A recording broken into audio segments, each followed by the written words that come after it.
Info Plus for genuine information. Namaste and welcome to today's interview.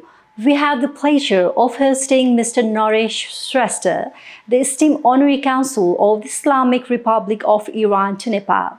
We'll be exploring various facets of Iran's cultural heritage, its diplomatic relationship with Nepal, and potential areas for collaboration between our two nations.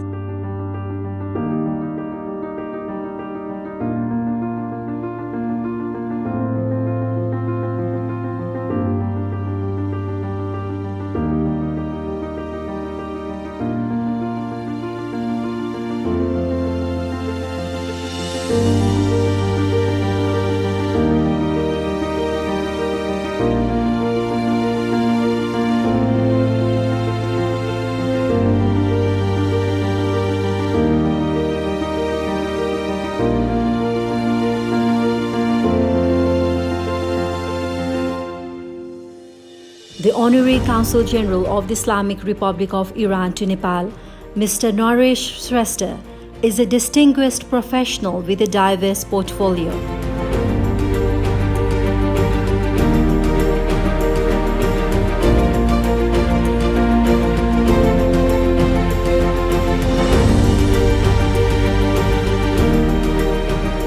He serves as the chairman of the Pavilion Group of Companies, a business conglomerate with significant engagement in sectors such as think tank, tourism, handicraft, and media.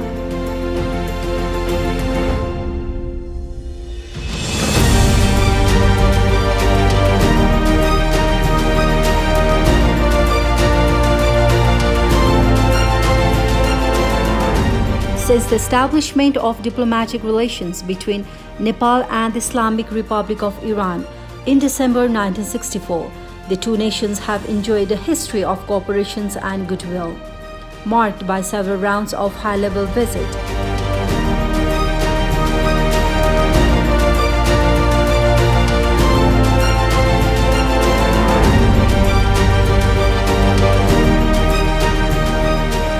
Notably, the Iranian Honorary Consulate in Kathmandu is unique, being one of 144 Iranian diplomatic and consular representations worldwide, and the only one led by non-Iranian citizens.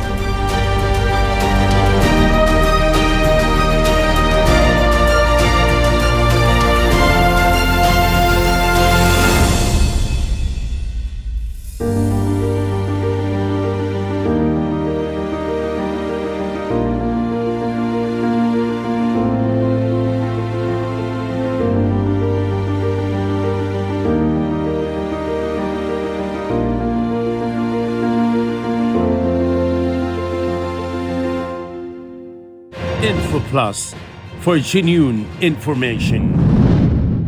Namaste and welcome to the show Info Plus on Himalayan Television. Thank you very much. Could you please share a bit about your personal journey in terms of your career and what has been the most memorable experience from your previous experience that has helped to shape your career? Thank you very much for your questions. As you got to know so far that I'm a businessman. In my career, I started from scratch without getting any big support from my family background and everything. I tried to stand on my own. It's a bit difficult when you wanted to start getting separate from the family and you run your own business. You get lots of obstacles. So I had gone through it and I reached here doing new ventures in my lifetime. The diplomatic relationship between Iran and Nepal spans over several decades. How do you describe the evolution of these relationships so far? Well, Nepal and Iran, it's more than 75 years that we had diplomatic relation between Nepal and Iran. We used to have even embassy during the SARS period in Iran. After the exile of Shah, Then we pushed back our embassy from Iran, and now for almost 40 years we do not have any embassies there. But fortunately, we have an honorary consul in Iran, the Iranian person, and myself, I'm here as the Iranian envoy for Nepal. And one very interesting maybe is that I am the only non-Iranian person who is holding the consul abroad. So how challenging has it been to you so far? At the moment I can say that we do not have many Iranian visiting Nepal, just because of the economic issues and their personal, the country's economic crisis and all these things. We do not have many visitors, but most of the people that they are coming to Nepal, they are for trekking and mountaineering. And whenever they get into any trouble, they contact me. If they need any diplomatic support, then I'm doing this for them. So adding to this, how are you trying to promote tourism between two countries, since you are honorary consul of Iran to Nepal? During my visit to Iran in different occasions, I had an opportunity to talk to tourism minister and lots of government agencies by myself. In Iran, they know Nepal, but not because that Nepal, what Nepal is. They know Nepal because of mountains. So we can really attract the people from Iran to come for trekking, mountaineering, which every year we are having it. And this number that I'm seeing, it's really nominal number. We can attract more people. There are lots of opportunity. And as it's isolated from the world, it's difficult for Nepal also to promote our market for Iran. The people that they are visiting, it's their own that they are coming. We are not doing enough to explore Nepal in Iran. Since you are representing Iran as an honorary consul general, how do you think, how famous is Nepal in Iran? As I mentioned earlier also, Nepal is very famous in Iran, mostly because of mountains. In some occasion they said that in a year, how many months you get snowfall in Kathmandu? This is the question that they used to ask me. And surprisingly, we never experienced snow in Kathmandu, but in Tehran, for almost 2 to 3 months, they have to go through the snow all the time. Okay, that sounds interesting. So what are the precious moments and places that you love to cherish in Iran? Well, since most of the people are been attracted with the mountains, we have lots of destinations where we can explore it.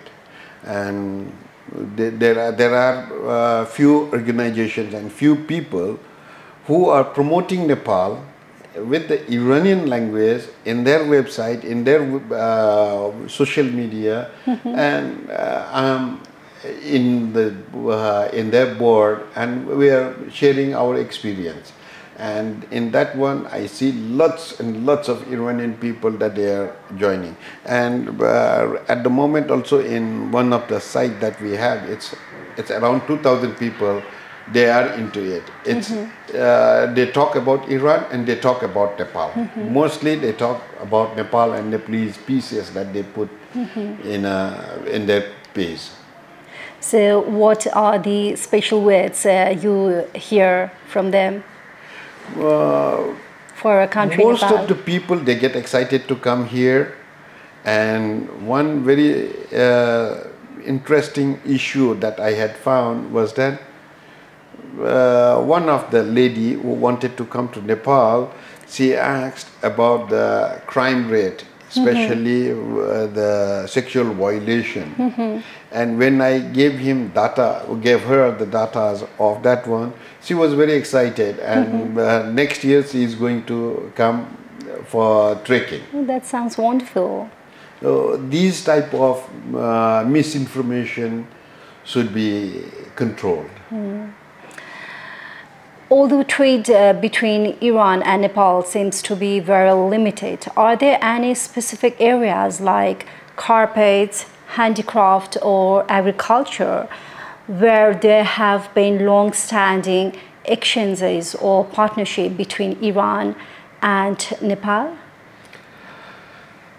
The areas that you are saying, I'm not very much interested in that one because at the moment it's very much isolated country, as you know clearly. But more than that, well, from Iran we could have got lots other things. But unfortunately, again, because of isolation, it's not possible. It's not been working. The most important issue or the product that I would focus on is that we always have a problem with the fertilizer, and we always have a problem with the petrochemicals. Especially fertilizer, we need more than 800,000 tons of urea every year, and we are unable to import more than 350 tons only. So if we can do something to get this urea with Iran, that could help. But again, the problem is the UN sanction over the Iran. Adding to this, as you are serving as a consul of Iran to Nepal, what initiations are in place to collaborate between two countries? Are there any projects or any programs you are trying to bring here? There are lots of projects also that we can attract with Iran. For example, even in hydro also, their equipments, their machineries are very cheap. Their technology also is very cheap. But saying this again, because of the isolated or sanctioned country, it's a bit difficult. I really do not want it to be very much negative, but this is the reality. Looking back to the many years of relationship between Iran and Nepal, what do you think have been the most significant milestone between two countries?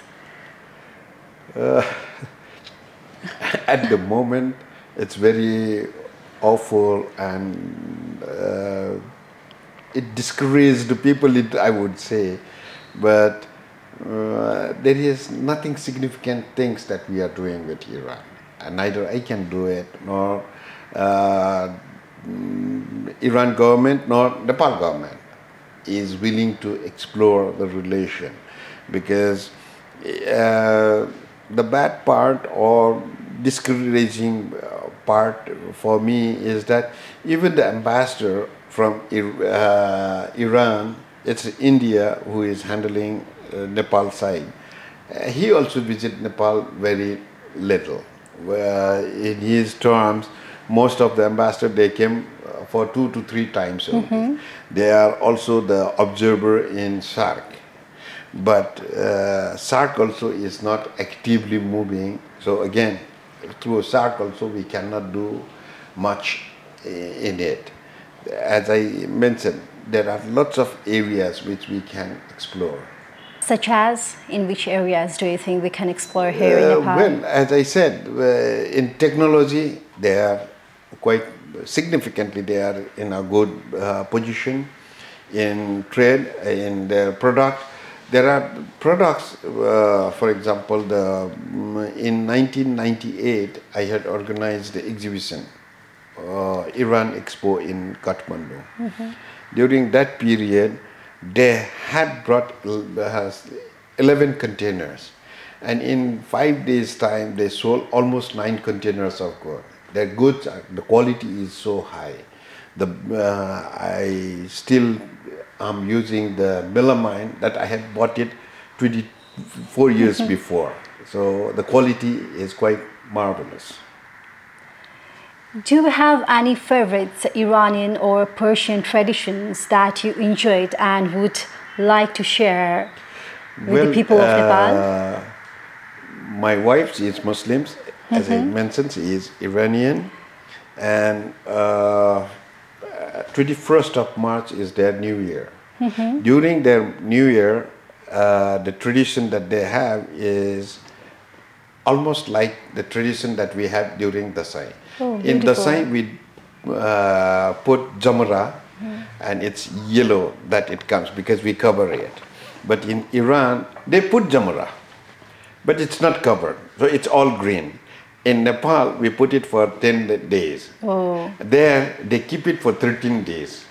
After on the 13th day, they take that and they throw it in river. That means whole years, if there is any bad things is there, it flow with that zamara, or I would say. This is so one some very culture and interesting tradition seems to be quite familiar. Yeah. Food culture also, they are also with rice, and we are also with the rice. So what has been the most rewarding aspect during a tenure as a consul of Iran to Nepal? And what has been the most challenging as well? I won't say that I had done anything concrete as a diplomat, because as I said that the hurdles are too much. It's not in my hand. It's the international community that they had kept it. Sometimes I feel bad that as a being consul, I couldn't do anything. But on the other hand, I feel satisfied also is that there are some Nepalese people living in Iran. Whenever they get into trouble, to reach to Nepal government, they come through me. So I had got chance to bring them back in different occasions. And there are lots of Iranian also who comes with good intention, bad intention. There are Iranian who had been exiled to UNHCR. There are Iranian who are living here illegally also. To clear these things, somehow I've been able to help to both Nepal government and Iran government, and Iranian people and Nepalese people as well. We can see the Iran film industry has produced lots of award-winning films and filmmakers. How do you see the Iran film industry evolving in the future, and what new directions or innovation can we learn as a Nepalese? With the Iranian film industry, the thing that I had seen or I had experienced in my tenure or during this 35, 36 years of my relation with Iran is that they are both in acting, in technology, in equipments, they are capable in all these things. The Iranian artists also are very high quality, very popular. The producers, directors, they are doing good. But unfortunately, again, we cannot explore it. Otherwise, they are definitely are looking for the new destination where they can shoot the film. So if we can somehow attract those people to come, that is another area which can be explored and which can help economically viable for Nepal. We could benefit in many ways if we would, if we could work together, hands in hands. Yeah, definitely. The only thing that I would request or my wish is that the political things is one part, G2G is one part, I won't deny it. We have to obey the international law, that's true. But at the same time, if we can do something to public, that is another way where we can explore this. Iranian people are very friendly, very cooperative, humble people. Similarly, Nepalese, we are always welcoming the third country people. So we can collaborate it, we can explore it, and if we get opportunity, definitely it will support Nepal as well. So finally, what legacy would you like to leave behind, both in terms of Iran to Nepal relationship and your personal impact on the community here? Well, I do not want to concentrate only on Iran, Nepal. With due respect, I would like to say that people are different, nation is different, but the war is not the solution. So That's true. Instead of making enemies, let's try to be friendly with each other. And our country, we had a legacy of holding peace zone once upon a time. That can be reinstated again, and our leaders, if they take it a bit serious, then we can continue with that one. And since Buddha was born here, Lumbini is famous and popular for the peace, and why not we try to bring peace in the world, and why not our flame from Lumbini, it get explored in the world, and we take that legacy by ourselves. Any advice you would like to give to the viewers who are watching you right now? To the viewers and to all the friends, that I would like to say is that, okay, having Iran or visiting Iran, it's not that one. Whatever you see in the news, it's always not that one. The people of Iran are very friendly, very cooperative, as I mentioned. The country carry lots of heritage, history, culture, and if you go through our court, then our court's language was been adopted from Farsi. For example, bahas. It's bahas there also. There are lots of words that we had brought from Persia, which still remain here. So let's try to be together and cooperative, supportive to each other. This is the word that I finally would like to put through you in the media. We wish you all the best for your tenure, and we would love to see lots of good works between two countries in collaboration. Thank you so much for your time. Thank you. Namaste. Thank you very much. Info Plus for genuine information. Thank you, Mr. Naresh Shrestha, for sharing your thoughts with us and for offering a deeper understanding of Iran's rich culture and its growing ties with Nepal. We appreciate your time and hope our discussion today encouraged new perspectives and partnership. Thank you to all viewers for joining us, and we look forward to bringing you more insightful conversation. Until next time, Namaste. Info Plus for genuine information.